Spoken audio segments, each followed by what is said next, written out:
If you want to emulate godly qualities, you have to imitate godly men and women in your life.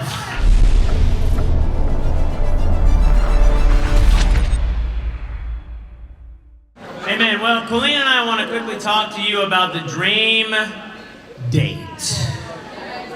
We're not really dating, huh? It's really about getting married. Raise your hand if you want to get married.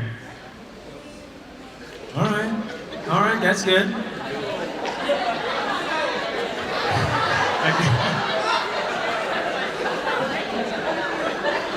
Amen. So we're going to give you a few basic practicals on how to get married and yet still go to heaven.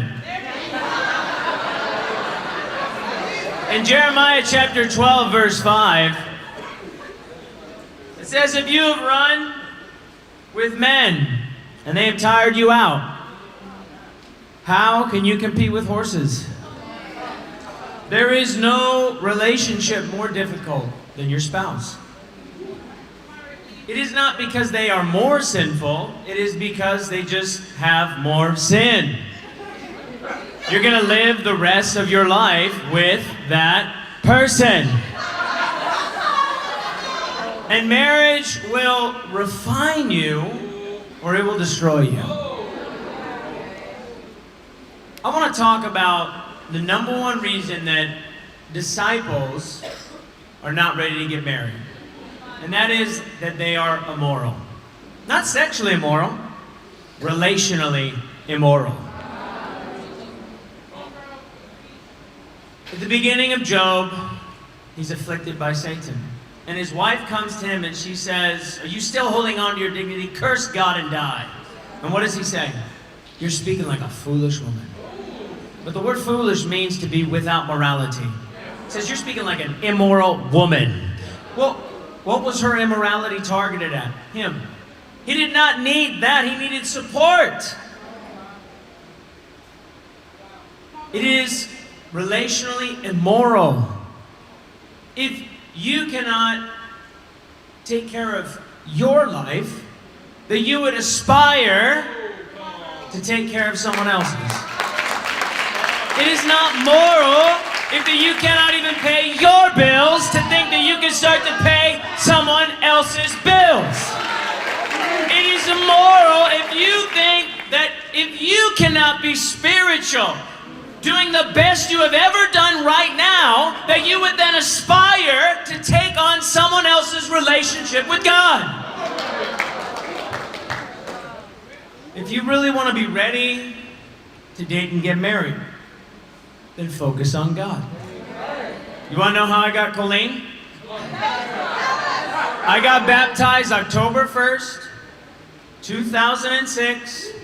And that same day, a young woman named Joy Axelson, now Joy George,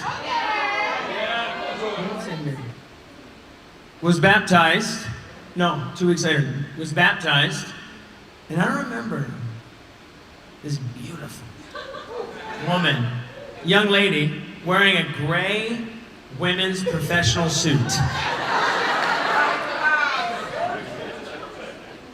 And I just thought, that is the most woman I've ever seen. I said, who is that? They said, oh, that's Coleen Untalon. Who's she?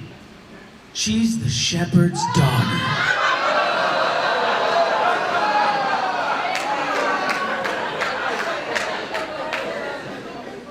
I said, no, no, no, no, no, no, no.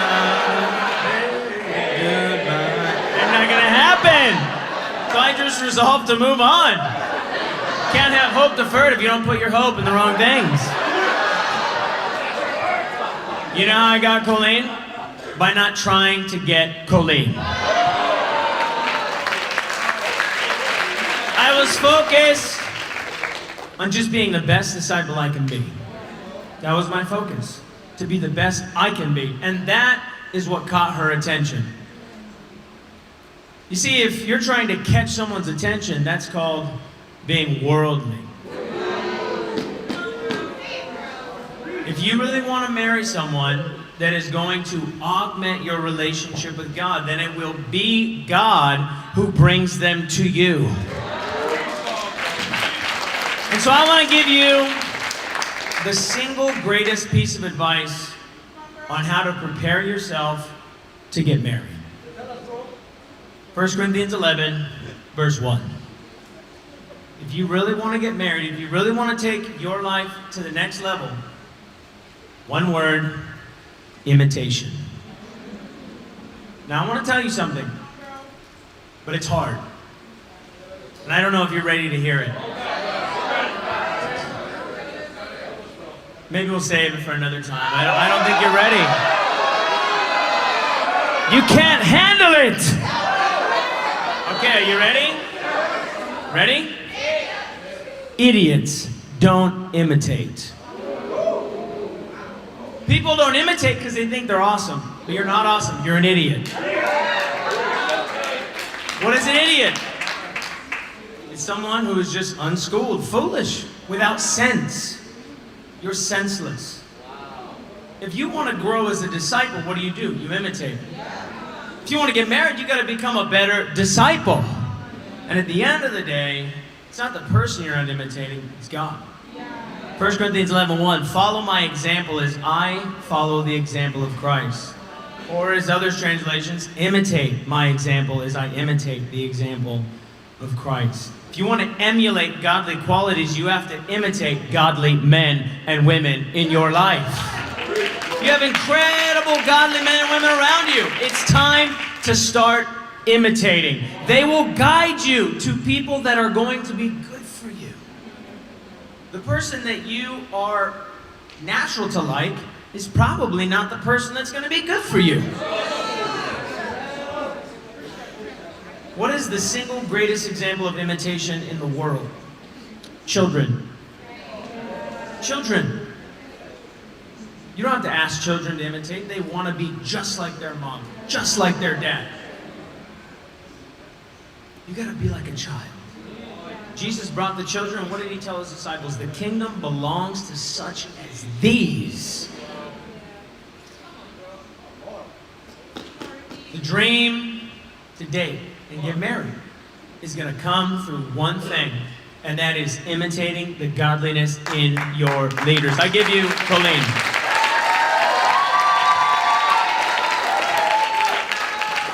Sisters, are you a dream sister? You know, I've heard it said, if a man does not treat you like a princess during courtship, he will not treat you like a queen during marriage. But the opposite is also true. If a woman does not treat you like a prince during courtship, she will not treat you like a king during marriage. Dating is not a game. It's a game in the world. It is not a game in the kingdom. And I really believe that we have extraordinary women in this room. Extraordinary. You are working hard to be super pure.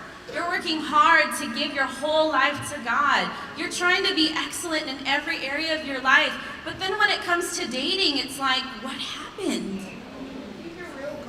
What's happening?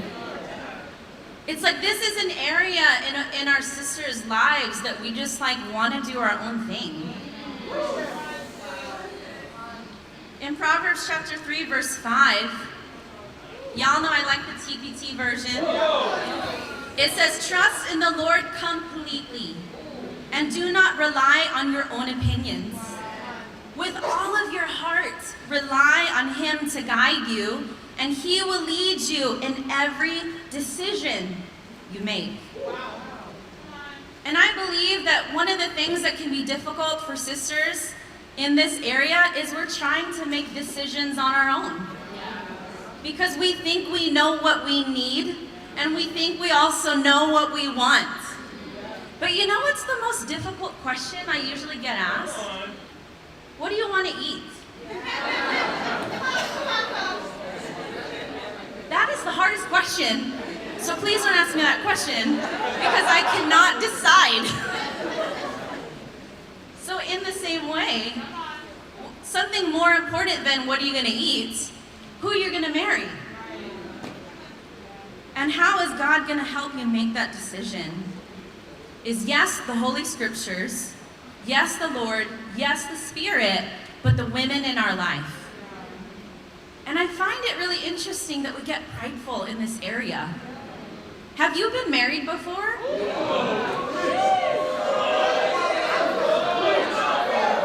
You're not in the shepherd's room for a reason.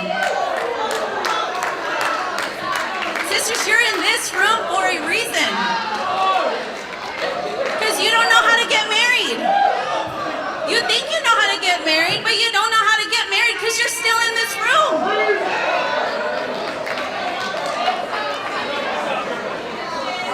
It's like Ananias said, to the Ethiopian eunuchs, like, what can keep me from getting baptized? Sisters, what is keeping you from getting married? You know who can give you the answer? The married sisters. The married sisters can give you the answer. I'm with you, okay? I am with you in this area. There was a brother that I was eyeing that I should not have been eyeing. He was really handsome. He was smooth. He dressed well. He smelled good. And he said he wanted to be an evangelist. He said it.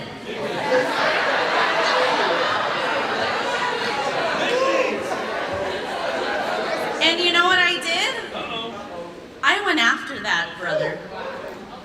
And you know what the married sisters did? They tried to hold me back. And you know what I did? I kept trying to run even faster because I thought I knew what I was doing. One of those amazing sisters was Michelle Williamson. And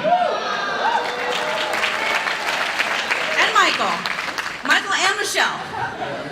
And that was the problem, is my parents in the faith at the time were trying to help me see what I wasn't seeing, but I just didn't want to see it. And so I wasted a year of my life as a wonderful sister that could have done a lot more other things than being distracted by this brother that was really a wolf in sheep's clothing. And I love what R.D. preached, is that God stopped it. I'm grateful. And when sisters asked me about that time, I said, that was the biggest bullet I ever dodged in my Christianity. But some of us don't want to dodge the bullets. Some of us are like, here I am, kill me. Sisters, we gotta look for, listen, and take advice. And the biggest advice that I was ever given was just make a list. Make a list, not of what you want. Make a list of what you need. Sisters will come up to me and they're like, oh my gosh, I have an interest in this brother. And I'm like, what do you like about him? And they're like, well, he has quiet times every day. He's fruitful. He leads a Bible talk. And I go, oh, that's just a disciple, sis.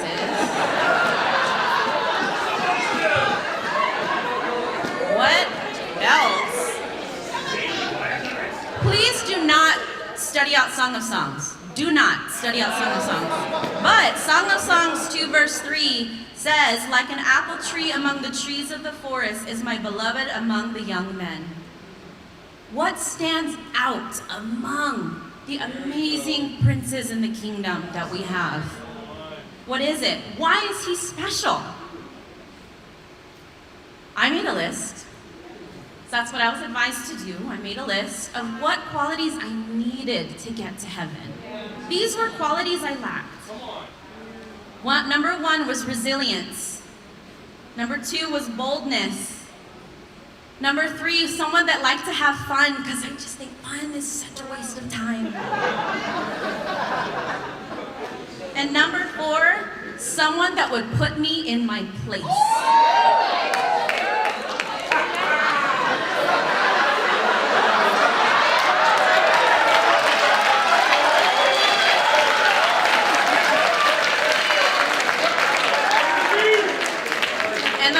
I slipped on in there an Italian that could cook. I just slipped it in there. And you know, the Lord answered all of those qualities and even more. And I'm so grateful to be married to Dr. Ricky J. Challinor. Sisters, this is an incredible opportunity for us to grow in this area. Look for and actually take advice. And I believe that you will become the dream date, sister. I love you guys. Amen. Sisters, look for the brothers that are not talking, but doing. See, he said it, but I done did it. And so I want to challenge us. If you want to get into the next room, you got to devote yourself to becoming the best version of yourself, and that will only be accomplished through imitating your leaders and making God the #1 priority in your life. Thank you, and to God be the glory.